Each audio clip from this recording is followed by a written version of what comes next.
soir que vous me pardonniez de ne pas être venu le 17 novembre passé. J'avais expérimenté une situation spéciale. Dimanche matin, comme d'habitude, je me suis levé de bonne heure, je me suis préparé pour le matin. Ça me prend. Pourquoi je me lève de bonne heure le matin? Parce que ça me prend plus de temps pour devenir spirituel. Pour essayer à devenir spirituel. Mais ce matin-là, j'ai conduit quelques cantiques pour l'école du dimanche et on a prié et puis j'étais point capable de parler une phrase complète. Hey, qu'est-ce qui se passe? Alors, je dis, OK, tournez dans vos Bibles, point capable de dire cette chose-là, ni de lire le passage. J'ai demandé à Steve, un des membres, de lire le passage, pas capable de former une phrase après. Alors, après quelques minutes, je ne pas être capable de former une phrase. On a décidé juste de prier pour moi. Et mon épouse a cherché, on a acheté un stéthoscope et des choses pour mesurer la pression du sang. Et la pression était élevée, comme 170 au-dessus de 95. Alors, point capable de parler. Alors, pendant 15-20 minutes, j'ai pris une sieste. Et c'est mieux aller pour la prédication, mais on n'a chanté que 2 cantiques. Normalement, on chantait 4 ou 5. Mais aussi, c'était pas normal mon rythme de prêcher. Ça, c'est en français. En anglais, avec mon neveu, point capable de former une phrase. En anglais. Alors, cette sorte de choses durait 3 heures, 3 heures et demie. Certainement, tout le monde m'avait poussé d'aller à l'hôpital. J'ai refusé parce que c'était juste le fatigue. Alors, j'attendais 9 jours. Je sais, je suis grand pécheur, OK? Mais Ken a écrit quelque chose sur Facebook de prier pour mon père parce qu'il avait un problème de santé inconnu. Et je dis, Ken, pourquoi tu as affiché ça sur Facebook? Ah, mais papa, je veux que les gens prient pour toi. Mais mon frère Terry, il m'a appelé samedi suivant. Hey, qu'est-ce qui se passe? Il a expliqué les choses. Est-ce que tu es allé à l'hôpital? Non. Est-ce que je dois y aller pour te convaincre d'aller à l'hôpital? OK, Terry, mardi prochain, j'y vais à l'hôpital. J'ai gardé ma promesse.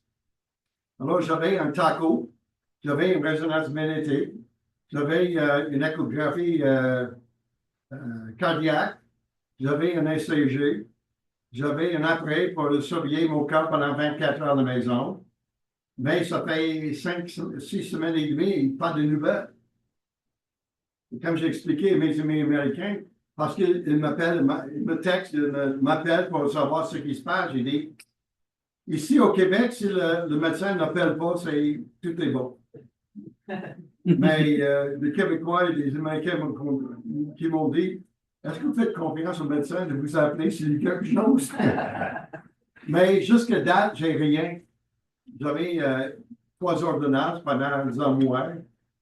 Alors, il semble que les choses soient réglées.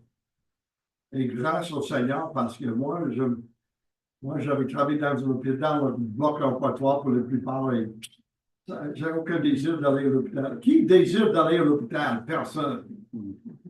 Mais j'ai dit à Todd ce soir, il faut se protéger de son épouse avec les coups de karaté. Hein? On va lire plusieurs passages ce soir. Le titre du message, c'est « Ce qui me dérange le plus ». Dans nos vies, on a des choses qui nous arrivent, qui nous dérangent. Regardez vraiment dans Psaume 139, les 2 derniers versets, versets 23 et 24. Psaume 139, versets 23 et 24. La Bible nous dit le suivant. « Sonde-moi, ô Dieu, et connais mon cœur, éprouve-moi et connais mes pensées. » Ah, ça semble un cantique qu'on chante, n'est-ce pas? C'est une citation de parole de Dieu. Verset 24. Vois si je suis dans une voie d'injustice et conduis-moi dans la voie de l'éternité. Amen. Aussi, voyez dans Psaume 51, s'il vous plaît. Psaume 51. Commençons avec le verset 3. Ça, c'est après que David est péché avec Bathsheba. Et le prophète Nathan s'approche de lui pour lui dire une histoire. Et ça fait fâcher David. Et Nathan lui dit, tu es l'homme. Souvent dans nos vies, on vit par la foi, ils sont fidèles, ils sont assemblés, on fait des choses, mais des fois, on fait des choses qui ne sont pas correctes. David avait un cœur selon celui à l'Éternel. Il est arrivé à convertir le char. Verset 4, excusez, verset 3. Ô Dieu, aie pitié de moi selon ta miséricorde. La Bible nous dit que la miséricorde de Dieu, Dieu a jamais dans Psaume 136. Chaque verset termine avec cette phrase, la miséricorde de Dieu dure éternellement, ou à jamais dans notre version. Selon la grandeur de tes compassions, efface mes forfaits. Lave-moi parfaitement de mon iniquité et nettoie-moi de mon péché. Car je connais mes transgressions et mon péché est toujours devant moi. J'ai péché contre toi et contre toi seul. Pourquoi c'est Dieu seul contre lequel nous avons péché? Parce que c'est lui qui a établi les règles, la loi, les commandements. J'ai fait ce qui est mal à tes yeux. Est-ce qu'on fait mal aux yeux de l'Éternel? Si oui, il faut corriger des choses chez soi. Et de sorte que tu seras juste quand tu parleras et sans reproche quand tu jugeras. Dieu a le jugement parfait. Et des fois, on commet un péché, on pense, hey, personne n'a vu. Et Dieu voit toujours. Verset 6. Oh, excusez, verset 12 maintenant. Ô Dieu, crée en moi un cœur pur et renouvelle en moi un esprit droit. Verset 19 maintenant. Le sacrifice agréable à Dieu, c'est un esprit brisé. Des fois dans nos vies, quand nous avons commis un péché ou on a la tendance de faire des choses qui ne sont pas agréables, Dieu peut nous briser le corps. Ça nous humilie. Ça nous rend humbles devant lui. Et ce verset termine avec, ô Dieu, tu ne méprises pas le cœur contrit et brisé. Dans Jérémie 18, la Bible nous enseigne que Dieu est le potier, nous sommes l'argile. Mais combien de fois dans nos vies on agit comme le potier et on pense que Dieu est l'argile? Il faut y faire attention. Maintenant, dans Romains 7,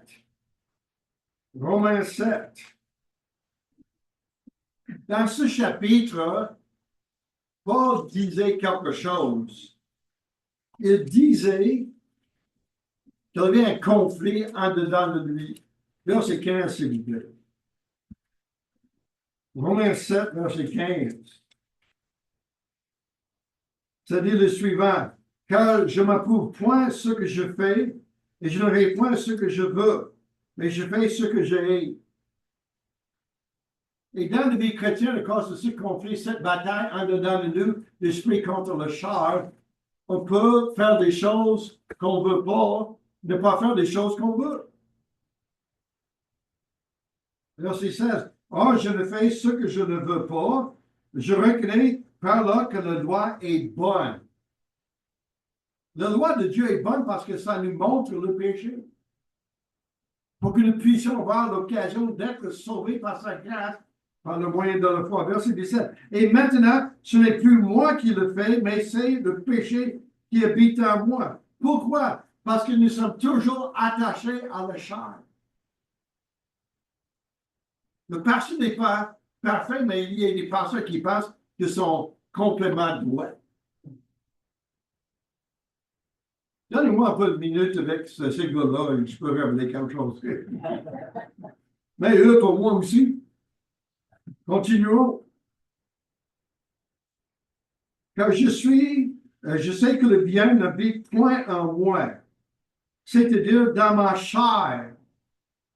Je suis content que ce soit expliqué tout de suite, n'est-ce pas? C'est le chair. Parce que j'ai la volonté de faire le bien, mais je ne parviens pas à l'accomplir. Pourquoi? Parce qu'il était nous aussi attaché à la chair. Et comme le Bible nous dit dans Romains 6, le péché domine plus sur nous. Ça ne dit pas que le péché n'est pas là, mais le péché n'a pas de domination sur nous. Il ne peut pas nous dominer si on se donne au Seigneur avec la vie crucifiée en Christ. Galates 2:20 et Romains 6 aussi. Continuons. Un peu de ma place. Oui. Que si je fais ce que je ne veux pas, ce n'est plus moi qui le fais, mais c'est le péché qui habite en moi, c'est-à-dire dans le chair. Mais c'est pourquoi nous avons besoin de maîtriser la chair. Et une part de cela, c'est d'avoir la transformation de notre intelligence. Verset 21 maintenant. Je trouve donc cette loi en moi, c'est que quand je veux faire le bien, le mal est attaché à moi. J'ai rencontré des gens à Sherbrooke il y a longtemps. J'ai rencontré des gens partout dans les lieux où je suis allé.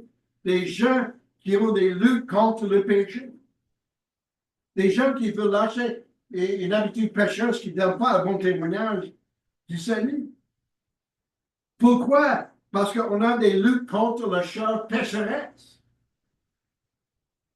Mais vraiment, selon Romains chapitre 12, verset 2, c'est la bataille est dans notre cerveau. Des fois, les gens disent non, le débat est dans le corps, aussi dans le cerveau. Le Saint-Esprit, à travers notre cerveau, peut faire soumettre la chair au Saint-Esprit. Mais si on a la passe sur les choses charnelles, notre chair peut attrister le Saint-Esprit à travers nos pensées. C'est pourquoi Paul dit dans Philippiens 4, 8, de penser aux choses qui sont justes et pures et aimables, etc. Parce que notre champ de bataille est ici, dans notre cerveau. J'habite pour la plupart au Québec depuis mon arrivée au Québec en 92. Et on a vers le Vieux-Québec les champs de bataille. Et on ne peut pas comprendre comment les Anglais ont grimpé sur les 4 pattes pour monter le côte parce que c'est bien le pic sur le boulevard de Champlain. Et ils ont terné aussi des canons. C'est incroyable. Les Écossais qui avaient un bon accent français, ils sont arrivés là, ils ont convaincu les sentinelles de les permettre d'entrer et les Français ont perdu aux Anglais. Pourquoi? Parce que des fois, à cause de notre orgueil, qu'on est fort, personne n'est capable de monter cette côte à paix, on perd la bataille. C'est la même chose chez nous, chez les chrétiens. On ne pense pas que Satan, le diable, comme un lion rugissant, peut nous détruire.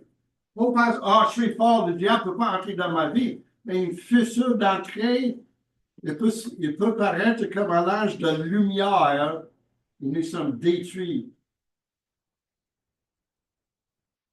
Maintenant, regardez 1 Timothée chapitre 4. 1 Timothée chapitre 4. Dans nos vies, nous savons que nous sommes dans les derniers jours. Dans 1 Timothée chapitre 4, verset 1, ça dit le suivant. L'Esprit dit expressément que dans les derniers jours, quelques-uns se détourneront de la foi, s'attachant des esprits séducteurs et à des doctrines de démons. Et nous voyons que nous sommes dans les derniers jours.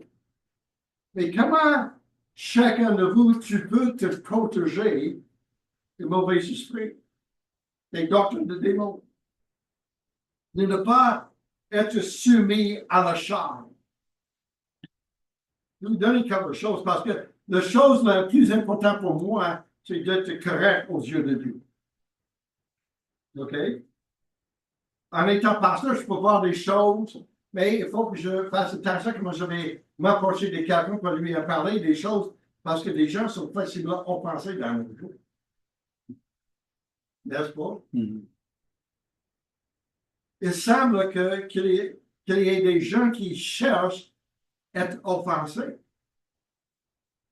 Mais une chose que j'ai apprise dans ma vie depuis longtemps, je continue à l'apprendre ici par les mêmes moyens, les choses négatives qui entrent dans nos vies, les épreuves, les afflictions, les persécutions, la santé fragile, etc., ça nous pousse à nous approcher de Dieu.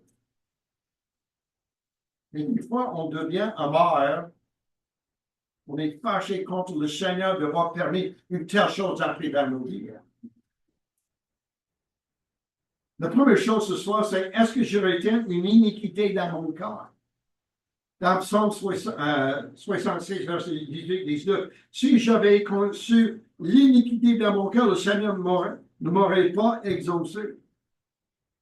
Et souvent, nous disons, oh, c'est quelqu'un d'autre qui t'a atteint. Si mon cœur a conçu un péché, avant de commettre un péché, il a été déjà conçu des bonbons dans le cœur. N'est-ce pas? Avant d'avoir commis un péché, vous avez déjà conçu dans votre cœur ce péché-là. Et souvent, OK, attention, souvent, on se demande pourquoi le Seigneur ne répond pas à ma prière de sauver mes enfants, mes parents, mon frère, ma soeur. Pourquoi le Seigneur a permis que cette chose, ce problème de santé est arrivé, c'est ma proche chez moi. Et je prie le Seigneur, et le problème est toujours là. Il est possible que vous puissiez avoir une iniquité dans le cœur. Bon, pas moi, pasteur. Oh, je suis correct. Des fois, le Seigneur dit non, parce qu'il a une meilleure chose pour vous. Des fois, vous insistez à voir quelque chose, et Dieu permet tout cela, et vous tombez dans le péché, dans le misère, la misère, dans le doute de votre salut. Mais une raison pourquoi Dieu ne répond pas à nos prières à cause de l'iniquité conçue dans le cœur.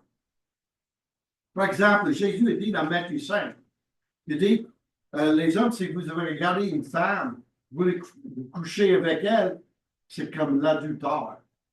Mais l'acte est toujours pire, OK? Si vous avez de la haine dans vos cœurs, vous avez commis quoi? Un meurtre. C'est pas la même chose comme, ah, c'est une haine contre Claude Rodrigue. Je suis content qu'il soit maudit, parce que c'est sa fête, ce soir. Pas sa fête le sang, c'est sa fête passe dans le rang. Mais s'il a une haine dans son cœur contre moi, ou moi contre lui, c'est comme j'ai commis un meurtre. Nos pensées doivent être purifiées du malheur, du péché, de la tentation. Mais Dieu, verset 19, mais Dieu m'a exaucé, il a été attentif à la voix de ma prière. Pourquoi? Parce qu'il y a des points d'iniquité dans le cœur. C'est pourquoi nous avons besoin de nous approcher du Seigneur chaque jour. Chaque chrétien, pour être sûr et certain, peut-être quelques-uns de vous plusieurs fois par jour, pour confesser le péché, l'iniquité conçue dans vos cœurs, pour rendre correct votre relation avec le Seigneur, pour avoir la bonne communion avec lui. Et des fois, on va jeter dans nos peurs de penser qu'on doit se repentir. Mais c'est nécessaire. Et des fois, dans nos vies sont dérangées. Je voudrais vous dire quelque chose. OK? Je suis en train de lire dans Genèse, Exode, à propos de lire le Bible au complet en 2025. C'est un livre que j'ai chaque année. Alors, quand je suis en train de lire ou écouter des versets, des chapitres, c'est incroyable combien de personnes qui blâment un autre pour son péché. Pourquoi je suis marié pour blâmer mon épouse? Adam, il dit, c'est la femme que tu m'as donnée. Mais en réalité, il a blâmé le Seigneur. C'est la femme que tu m'as donnée, c'est ta faute. Dieu est parfait. Mais souvent dans nos vies, on peut se justifier le péché. Y a-t-il une justification pour avoir commis un péché?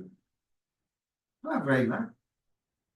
Nous, en tant que chrétiens, ou des gens qui attendent la bonne nouvelle souvent et pas encore sauvés, le problème, c'est nous savons déjà que le racine, c'est le péché. Nos chair à laquelle nous sommes toujours attachés. C'est pourquoi il faut considérer attentivement nos voies en G chapitre 1, verset 5 et verset 7. Deuxièmement, est-ce que je me confie tous les domaines de ma vie au Seigneur? La Bible nous dit dans Jacques 4, verset 17, celui donc qui sait faire ce qui est bien et ce qui ne fait pas, commet un péché. Quelle est la raison principale des gens ne font pas le bien? C'est le manque de foi. Je donne un exemple au gars ce soir qui était dans notre rencontre habituelle. Je ne veux pas que cette rencontre soit d'habitude, mais une rencontre pareille. Quand j'ai commencé à donner de l'argent au Seigneur, c'est comme dans quelques religions chrétiennes. On donne $1, on a bien donné une bonne faveur au Seigneur. $1. M'a dit dans l'époque, c'était $15. Ça montre si vieux que je suis, OK? J'ai gagné $133 par semaine. J'arrondis toujours vers le haut, parce que Dieu peut me bénir si j'arrondis en haut. Okay? Mais les gens disent, est-ce qu'on va donner le dîme sur le brut ou le net? Dans le brut toujours. Mais j'ai grandi dans ma foi. J'avais honte de donner $1 chaque semaine. J'ai commencé à donner $5, pas encore le dîme. Mais quand je donne le dîme, les offrandes, les dons missionnaires, c'est incroyable comment le Seigneur peut me bénir. Tout à coup, quelque chose de nulle part, je reçois. On ne peut pas prévoir ce que Dieu va faire dans nos vies, n'est-ce pas? Notre Père Céleste est toujours prêt à nous bénir. Il est toujours prêt à nous donner des bénédictions. Et quand nous commençons à comprendre cela, on peut bien voir ces bénédictions chez nous. Dans 1 Corinthiens 15, verset 34, revenez à vous-même comme il est convenable et ne péchez point car quelques-uns ne connaissent pas Dieu, je le dis à votre honte. Qu'est-ce que Dieu veut au-delà de toute autre chose? Que chaque Québécois et chaque Québécoise le connaissent comme sauveur personnel, n'est-ce pas? Et que le chrétien et la chrétienne soient bien dans la bonne voie du Seigneur, dans l'obéissance à l'Évangile.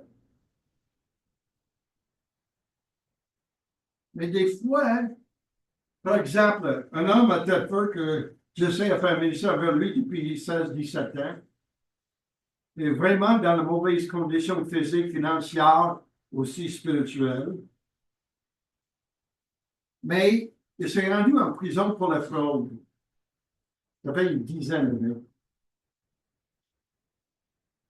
Il dit, oh, le Seigneur veut que je commette de la fraude pour venir en prison pour témoigner aux prisonniers.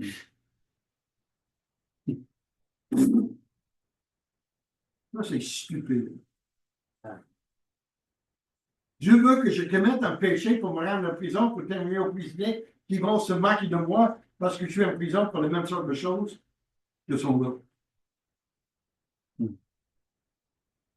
Et enfin, il était dans l'hôpital il y a un an et demi, et je lui ai dit franchement, j'ai appelé par son prénom, j'ai dit, si je n'étais pas sauvé et tu m'aurais témoigné, je ne serais pas sauvé aujourd'hui, parce que ton témoignage est méchant et mauvais, et on a point le Seigneur. Pour se protéger contre une telle honte, il faut connaître Christ. Et Paul, combien de fois qu'il dit dans Philippiens 3, verset 10, afin de connaître Christ et la puissance de sa résurrection et la communion de ses souffrances. Et dans la vie chrétienne, on va avoir des souffrances, on va avoir des bénédictions. Mais la plus grande bénédiction, c'est de mieux connaître Christ pour pouvoir la raison pourquoi on a des souffrances chez soi. Mais il semble que de plus je connais Christ, de plus que j'ai des difficultés. On ne peut pas gager ça, c'est Dieu qui le sait. Il faut s'approcher de Dieu pour rendre honorable son témoignage en nous. Le Bible nous dit dans Philippiens 3, 10 que nous puissions connaître la puissance de sa résurrection. On peut être victorieux, n'est-ce pas? Mais de souffrir, loin de là.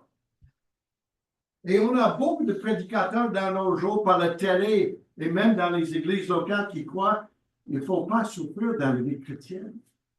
La vie chrétienne est supposée d'être une vie de succès, une vie de bonne finance, une vie sans trouble. Ce n'est pas de réalité biblique.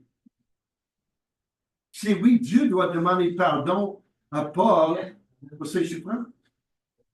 Demande pardon aux gens qui ont souffert pendant la Deuxième Guerre mondiale, ou n'importe quelle guerre.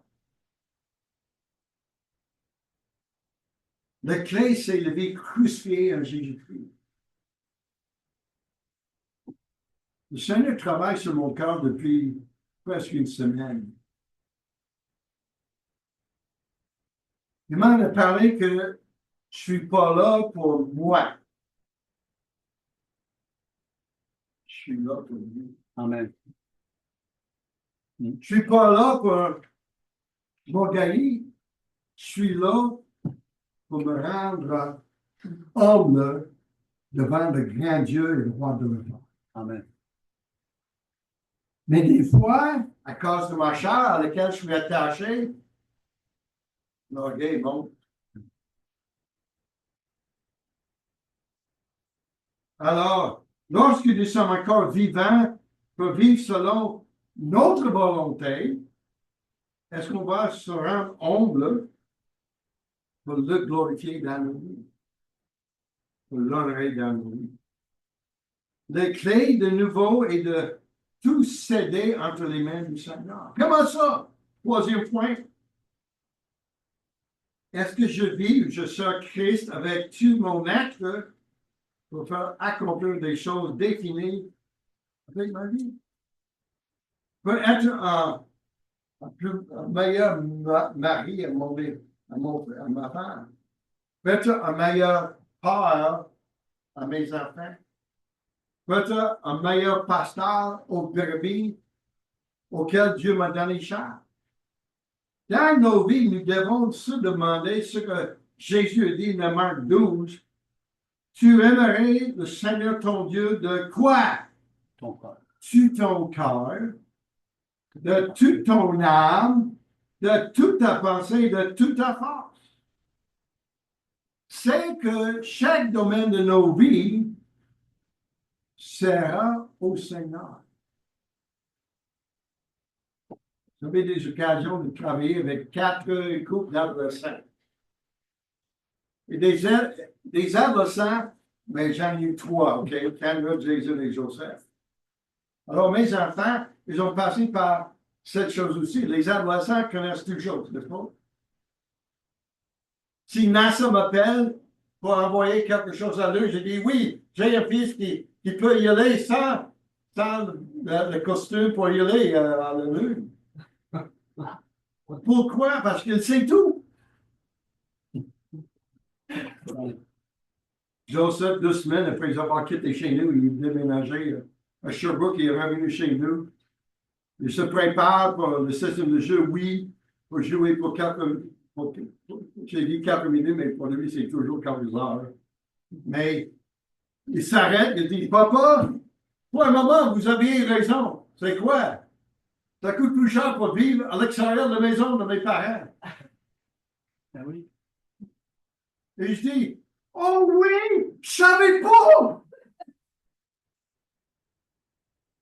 Mais des fois, dans nos vies, dans chaque domaine, est-ce que Dieu a toutes nos pensées, tout notre âme, tout notre cœur, toute notre force pour qu'il soit glorifié dans chaque domaine de nos vies?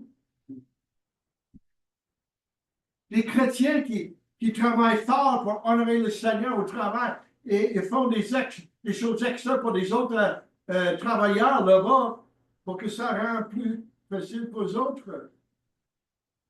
Et quelques-uns, quand on va s'approcher de quelques chrétiens disant, es-tu es chrétien, n'est-ce pas? Oui. Comment ça? Parce que la manière que tu travailles, c'est pas pour notre boss, c'est pas pour notre compagnie, pour notre patron, c'est pour ton Seigneur. Puis j'allais à ton église. Bien sûr. On a un trajet pour se rendre là-bas. Dans nos vies, ça peut changer la vie de quelqu'un d'autre. Parce que nous sommes là pas pour honorer notre patron et notre boss, mais pour honorer notre Dieu. Amen. Qu'est-ce que je fais avec ma vie? Est-ce que j'ai la confiance en Dieu pour j'ai selon mes besoins? Et des fois, Dieu va mettre à défi notre foi pour la fortifier. Je connais une personne dans le New Hampshire. Sa fille aînée était née. Quelques jours après, ils ont découvert qu'elle avait cerebral palsy. C'était comme ça. Paralysie cérébrale. Paralysée cérébralement. Alors, son corps, il m'a dit, mon cœur était comme, ah,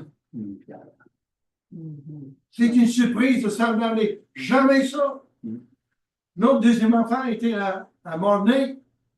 Ça détruit tous les rêves qu'on avait. On avait une autre fille. On va avoir notre gars. Les choses qui arrivent tout en coup. On est surpris par ça. On est pris par tout cela. Mais si notre foi est stable et forte, et si on se donne au Seigneur tout ce qu'on peut, il peut nous soulager dans telle situation. Quand ma fille est tombée malade en 2003, ça fait presque 22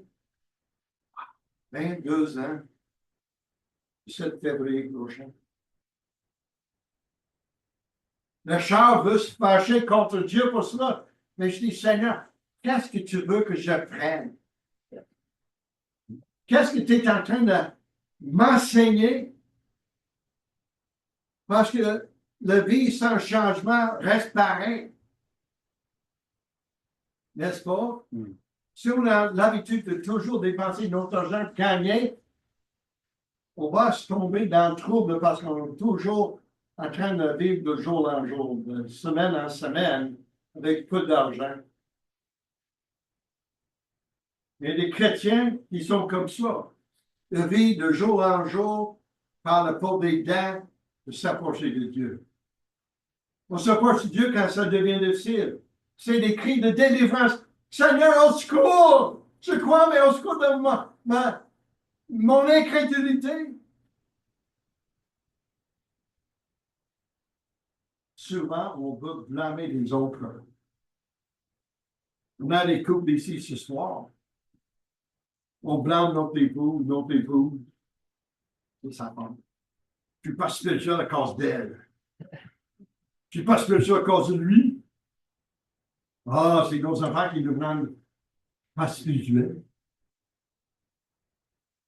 Non. C'est des décisions individuelles. Et des fois, on doit passer par le feu pour reconnaître notre incrédulité, reconnaître nos faiblesses, reconnaître nos manques de foi. Et ça peut changer radicalement, oui, pour le mieux.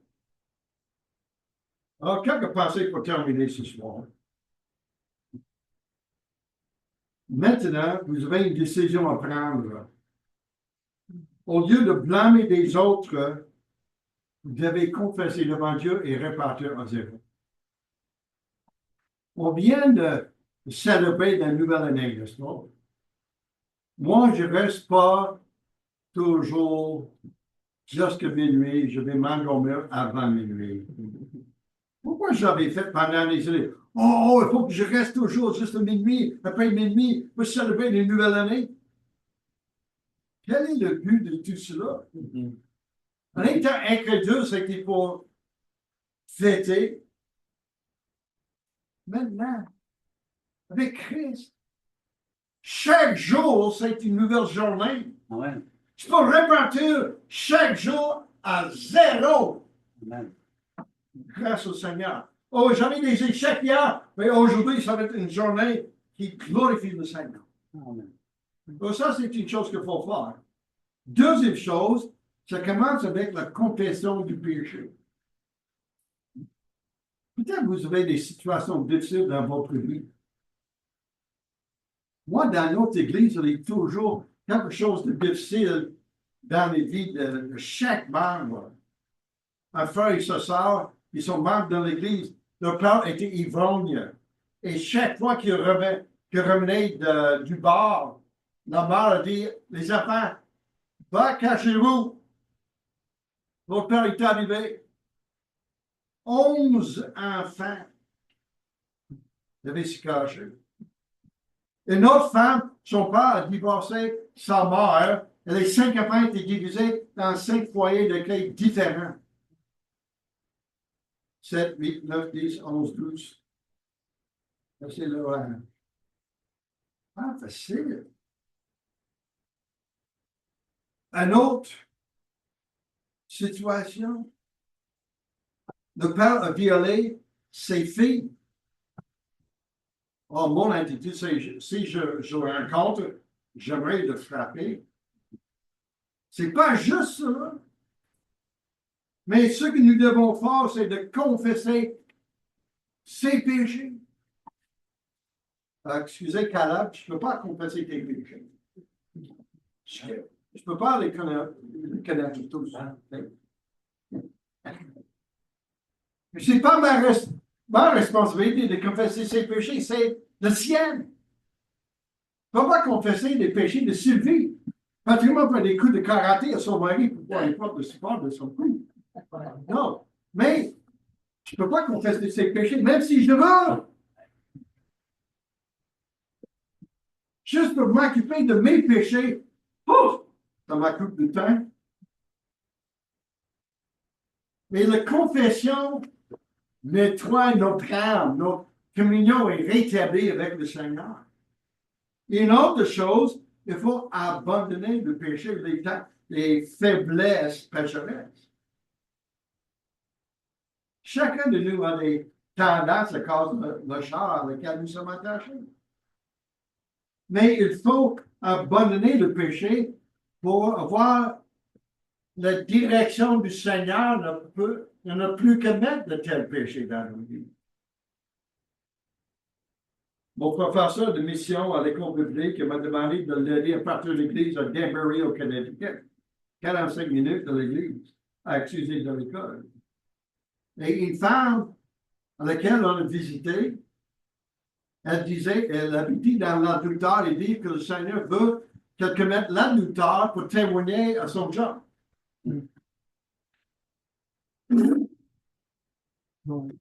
C'est un faux raisonnement. Moi, j'espère d'avoir la force et le désir de dire à ma blonde, je ne peux pas coucher avec vous parce que c'est un péché contre mon Dieu, comme Joseph a dit dans Genèse 39 à la femme de Potiphar. Comment puis-je commettre ce si grand péché à mon Dieu? Il faut abandonner le péché. Et la quatrième chose, c'est de grandir dans notre sanctification. Quand nous voyons, merci Gwendolyn. Quand nous voyons les Corinthiens, et Paul les appelle, c'est Dieu qui le dit parce que c'est le Saint-Esprit qui a inspiré ça. Il dit aux chrétiens corinthiens, à l'église de Corinthe, saint et sanctifié. Quoi? Avec tous les problèmes de cette église, Dieu les appelle des saints et des sanctifiés. C'est-à-dire pourquoi? Tu n'es pas bien sanctifié. Si nous croyons à notre position avec Dieu, que nous sommes déjà sanctifiés, et nous lisons la parole de Dieu, et ça nous montre que nous devons changer des choses, comme Paul le dit dans 2 Corinthiens, il y a quelques-uns qui avaient de la repentance au salut, quelques personnes qui étaient sauvées, et d'autres qui ont eu une repentance pour une vie sanctifiée. Qu'est-ce que Dieu peut faire avec une sanctification réelle? Ce n'est pas pour être bizarre, parce que les pécheurs vont te convaincre qu'on est bizarre. Mais pourquoi? Parce que nous avons de la joie, nous avons de la paix, nous avons de l'amour inconditionnel, nous avons de la miséricorde, de la grâce, de la bonté de Dieu, parce que Dieu nous a séparés des incrédules. Ils vont te fâcher contre nous parce que, à cause de notre sanctification. Donc, pour se donner au Seigneur le plus possible. Ce qui me dérange le plus dans ma vie, ce n'est pas l'Église baptiste du Berger, non plus l'Église baptiste de la Grâce à Château-Richer, non plus de famille Fournier, ou Ilmer, ou Rouillard, ou Rodrigue, etc. Les choses qui me dérangent le plus, c'est pas mon épouse, mes enfants, mes parents. Mes parents, ils ont quitté. C'est moi.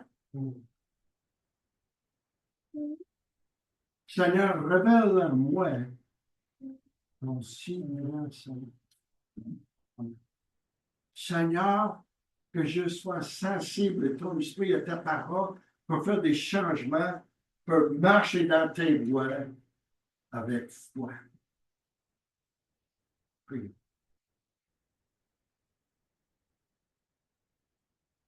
Ah, Seigneur, c'est facile de blâmer les autres pour notre égarement. C'est facile de blâmer les autres pour nos manques de foi. C'est facile de blâmer les autres pour nos péchés. Seigneur, que chacun de nous qui se dit chrétien voit sa sanctification, sa position devant l'Éternel.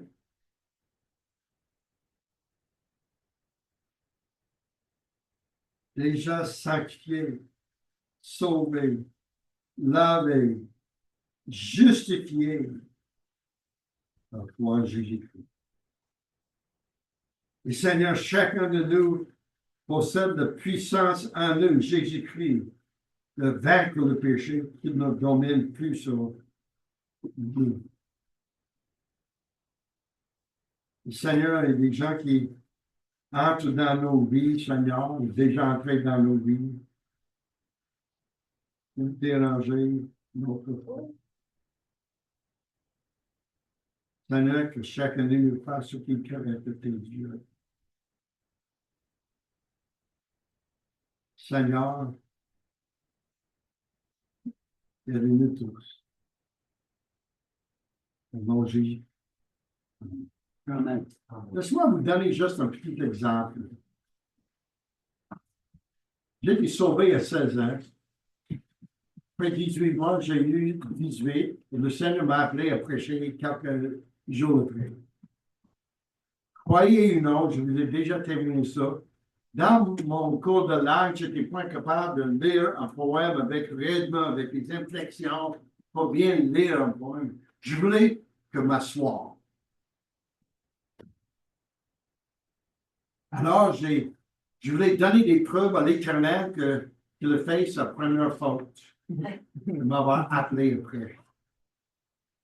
Après 5 ans, bien misérable et confus, le Seigneur a répondu à ma prière de mener à une église qui croit la Bible, qui prêche la Bible, qui va voir le salut des autres. Il m'a mené à mon église là. Il y a une chose irrésolue dans mon cœur. Je suis allé chez mes parents, les mamans, papa, pour que vous soyez ici. Pourquoi? Sinon, vous allez tomber le terre.